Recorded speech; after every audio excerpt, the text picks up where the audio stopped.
नमस्कार, मेरा नाम रचना यदुवंशी है और आज हम सब लोग हैं किस्सा कहानियों के अद्भुत संसार किस्सा कहानी में। और मैं आपको एक खुशखबरी देना चाहती हूँ कि आज से मैं आपको सुनाऊंगी गोदान, मुंशी प्रेमचंद जी का कालजयी उपन्यास गोदान। सुनिए। होरी राम ने दोनों बैलों को सानी पानी देकर अपनी स्त्री धनिया से कहा, गोबर को ऊख गोड़ने भेज देना, मैं न जाने कब लौटूं, जरा मेरी लाठी देना। धनिया के दोनों हाथ गोबर से भरे थे, उपले पाथ कराई थी। बोली, अरे कुछ रसपानी तो कर लो, ऐसी जल्दी क्या है। होरी ने अपने झुर्रियों से भरे हुए माथे को सिकोड़ कर कहा, तुझे रसपानी की पड़ी है? मुझे यह चिंता है कि अबेर हो गई तो मालिक से भेंट न होगी। स्नान पूजा करने लगेंगे तो घंटों बीत जाएगा। इसी से तो कहती हूँ कि कुछ जलपान कर लो, आज न जाओगे तो कौन हरज होगा, अभी परसों ही तो गए थे।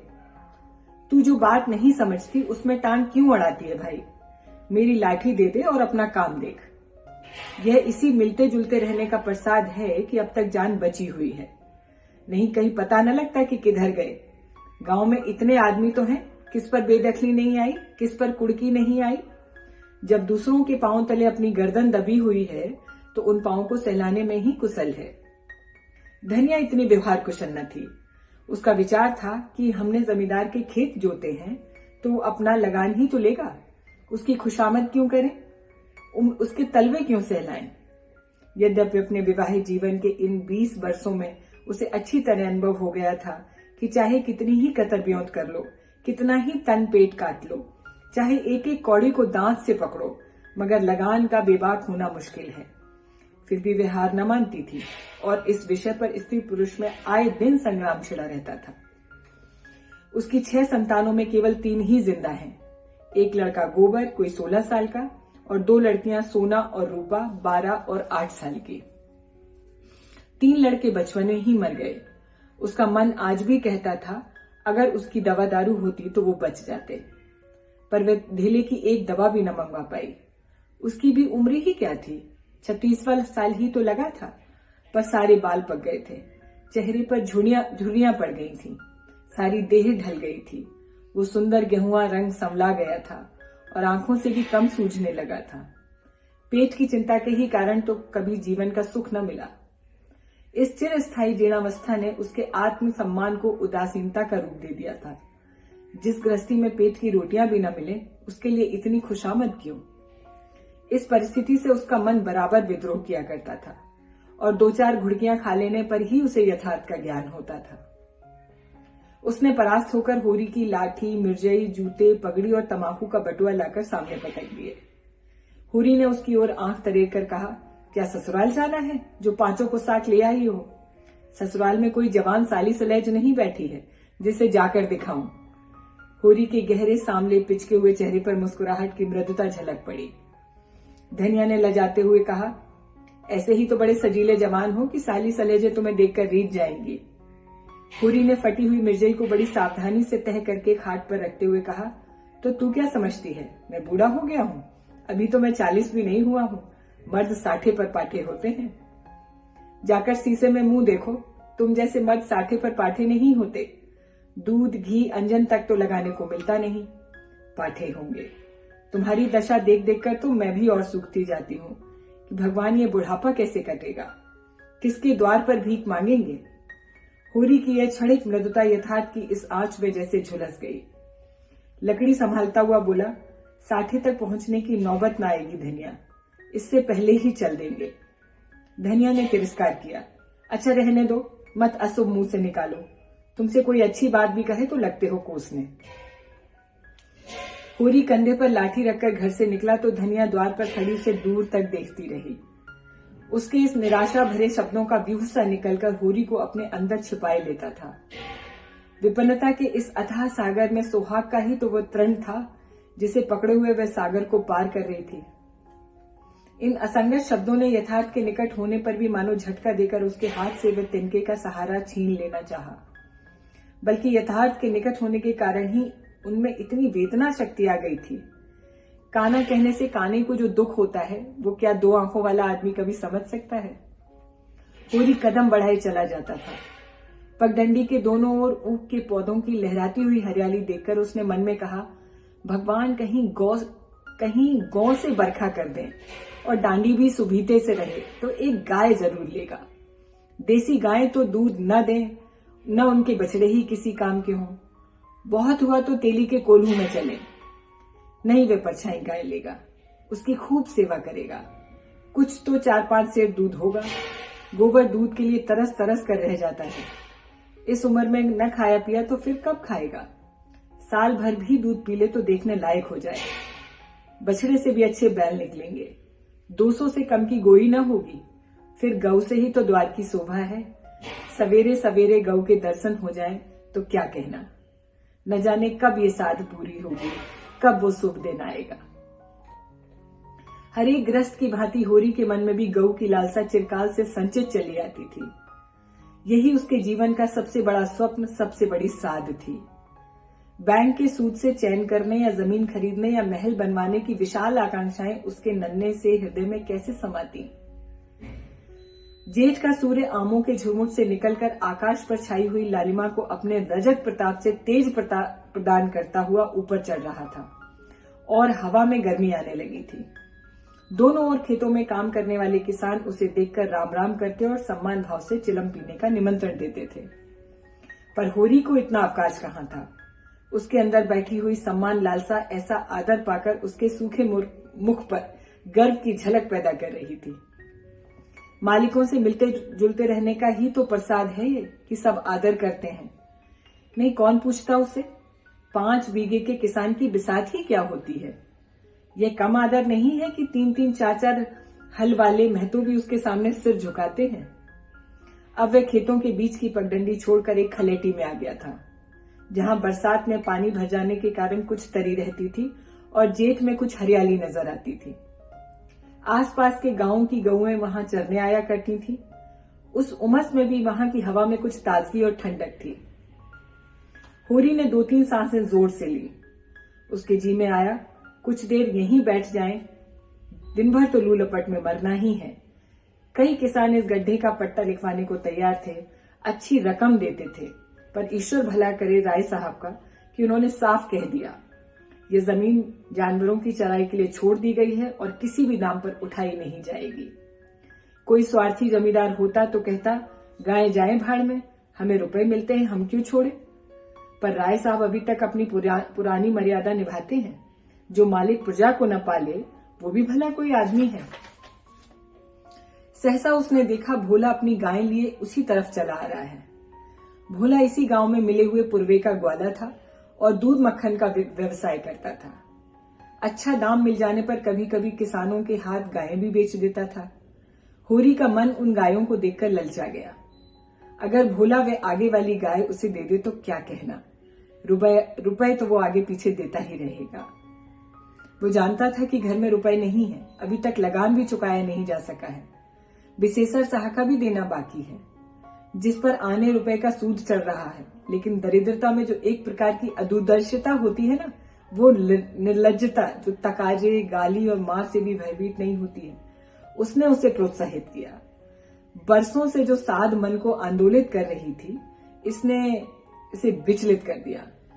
भोला के समीप जाकर बोला, राम राम बोला भाई, क्या कहो, क्या रंग ढंग है, सुना है अब की मेले से नई गायें लाए हो। भोला ने रुखाई से जवाब दिया। होरी के मन की बात उसने ताड़ ली थी। हाँ, 2 बच्ची और 2 गायें लाया था। पहली वाली गायें सब सूख गई थी, बंधी पर दूध न पहुंचे तो गुजर कैसे हो। होरी ने आगे वाली गाय के पुच्छे पर हाथ रखकर कहा, दुधार तो मालूम होती है, कितने में ली। भोला ने शान जमाई। अब की बाजार तेज रहा महतो, इसी के 80 रुपए देने पड़े। आंख निकल गई। 30-30 रुपए तो दोनों कलोरी के दिए, जिस पर ग्राहक रुपए का 8 सेर दूध मांगता है। बड़ा भारी कलेजा है तुम लोगों का भाई, लेकिन फिर भी लाए तो वह माल की 10-5 गांव में किसी के पास न निकलेगी है। भोला पर नशा चढ़ने लगा। बोला, राय साहब इसके 100 रुपए देते थे, दोनों कलोरी के 50-50 रुपए, लेकिन हमने न दिए। भगवान ने चाहा तो 100 रुपए इसी बयान में पीट दूंगा। इसमें क्या संदेह है भाई, मालिक क्या खा के लेंगे, नजराने में मिल जाए तो भले ही ले लें, ये तुम्ही लोगों का गुर्दा है कि अंजलि भर रुपए तकदीर के भरोसे गिन लेते हो। यही जी चाहता है कि इसके दर्शन करता रहूं। धन्य है तुम्हारा जीवन की गऊओं की इतनी सेवा करते हो। हमें तो गाय का गोबर भी मयस्सर नहीं। गृहस्थ के घर में एक गाय ना हो तो कितनी लज्जा की बात है। साल के साल बीत जाते हैं, गोरस के दर्शन नहीं होते। घरवाली बराबर कहती है, भोला भैया से बात क्यों नहीं करते। मैं कह देता हूं, कभी मिलेंगे तो कहूंगा।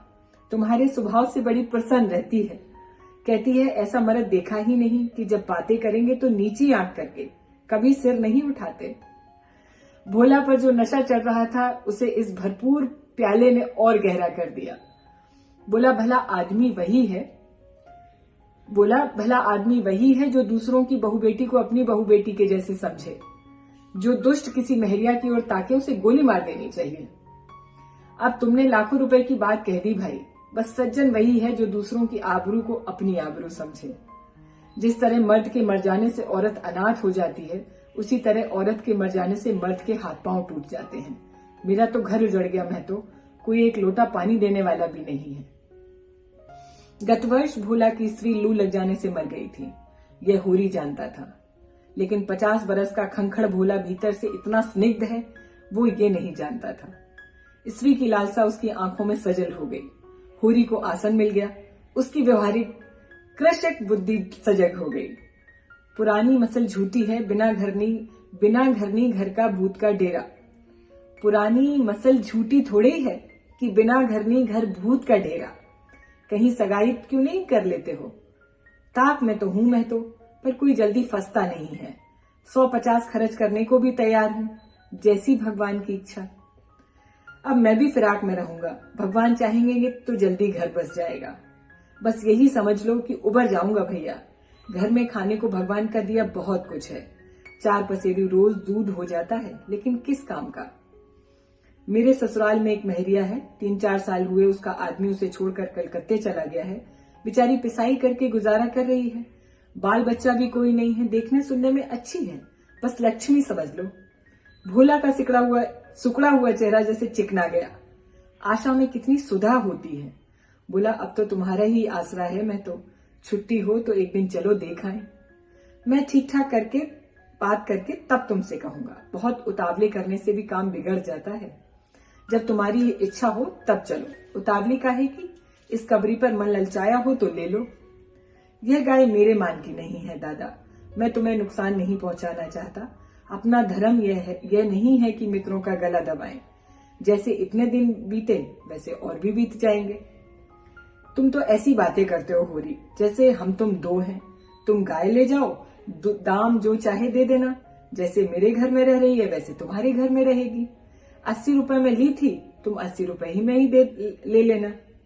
लेकिन मेरे पास नगद नहीं है दादा, समझ लो। तो तुमसे नगद मांगता कौन है। होरी की छाती गज भर की हो गई। 80 रुपए में गाय महंगी न थी।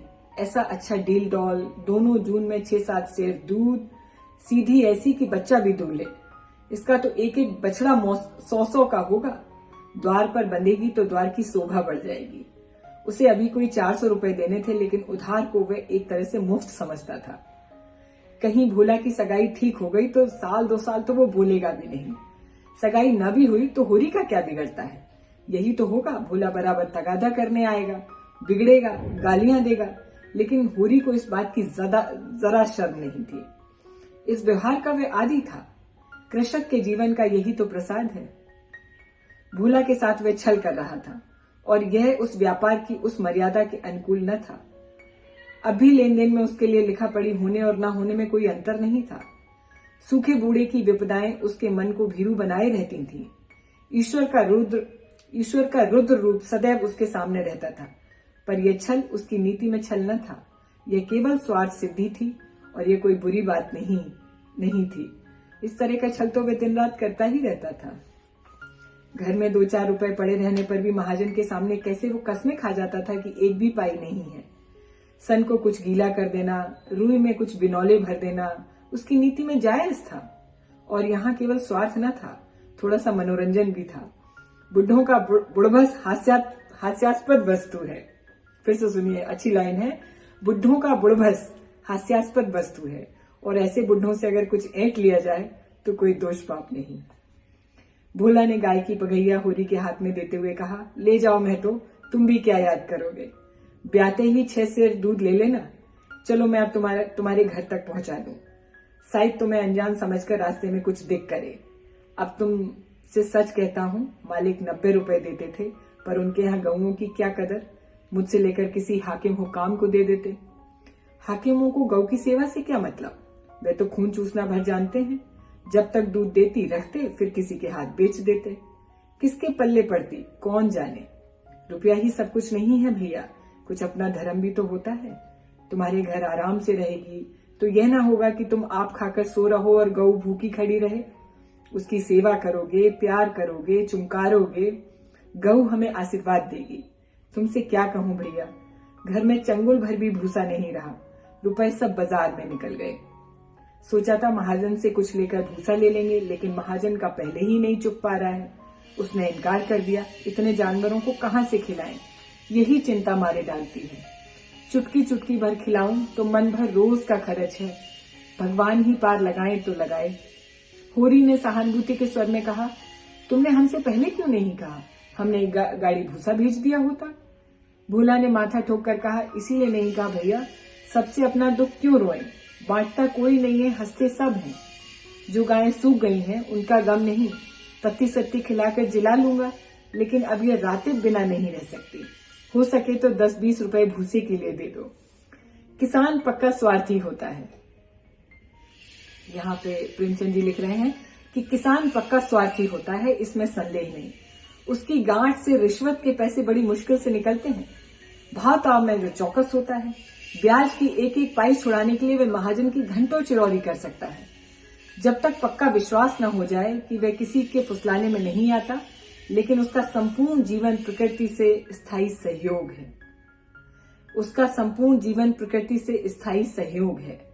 वृक्षों में फल लगते हैं, उन्हें जनता खाती है। खेतों में अनाज होता है, वह संसार के काम आता है। गाय के थन में दूध होता है, वह खुद पीने नहीं जाती, दूसरे ही पीते हैं।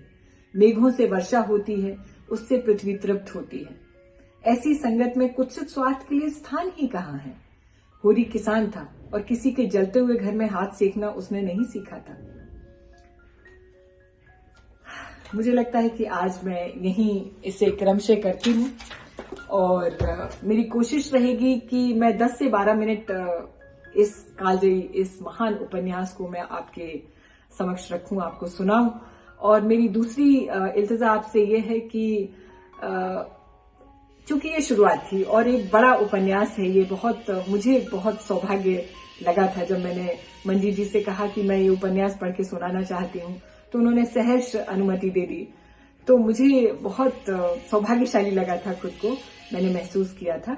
तो ये मेरा आज पहला वीडियो है। मैं आपको ऑडियो में ही ज्यादा सुनाऊंगी और जैसा आप कहें, जो भी आपको ठीक लगता है कि मैं वीडियो में सुनाऊं आपको, तो मैं वो भी कर सकती हूँ। ऑडियो में मेरे लिए ज्यादा आसान रहेगा क्योंकि वीडियो के लिए थोड़ा अलग से समय निकालना पड़ता है। तो जैसे भी आप कहें, लेकिन आनंद लें गोदान का। मुंशी प्रेमचंद जी के कालजयी उपन्यास की पहली कड़ी आपके समक्ष प्रस्तुत है। बहुत जल्दी मिलती हूँ अगले पृष्ठों के साथ।